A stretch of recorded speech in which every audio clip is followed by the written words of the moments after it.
The holiday spirit was missing from the major markets last week, as all 5 indices closed deep in the red. The S&P 500 opened higher on headlines that the US and China had agreed to delay further tariff actions for 90 days.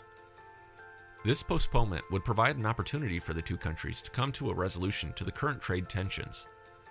However, as the week wore on, market participants realized that while the headlines sounded optimistic, there would likely not be enough time to resolve the current disputes before the March 1st deadline. Pessimism really took hold on Tuesday as the S&P 500 fell 3.25% by the close, ahead of Wednesday's market closure to honor the late George H.W. Bush. This daily change was the largest pullback since the October 10th drop. Geopolitical tensions reached new heights on news that Huawei Technologies CFO Meng Wanzhou had been arrested in Canada due to allegations that the company violated U.S. trade sanctions with Iran. Meng Wanzhou serves as the face of the company, as she is also the daughter of the founder of the company.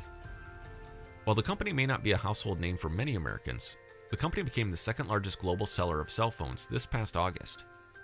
For many in China, the technology serves as a symbol of national pride. China responded quickly, granting Qualcomm an injunction against Apple. Qualcomm requested the injunction, claiming that Apple violated some patents dealing with the editing and resizing photos with a touchscreen app. As a result, the Chinese court banned the sales of iPhone 6s, iPhone 6s Plus, iPhone 7, iPhone 7 Plus, iPhone 8, iPhone 8 Plus, and iPhone 10. Global unrest didn't stop in the East. For weeks, tensions have been mounting in Europe. In the UK, Theresa May has been struggling to finalize a Brexit deal ahead of the March 29th exit next year. Meanwhile, in France, Emmanuel Macron has been struggling to quell dissent as protesters have been rioting against higher fuel taxes and living costs in the country.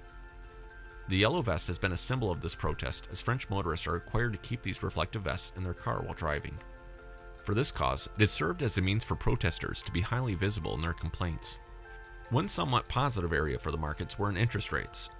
The 10-year yield fell last week to close at 2.85%, lifting the performance of many bond indices. This was a case of bad news being good news. The continued rout in the markets, combined with recent comments from Fed Chair Jerome Powell, has led many to wonder how likely additional interest rate hikes will be in 2019. In the end, these news items gave bond investors a slight reprieve in the face of rising rates.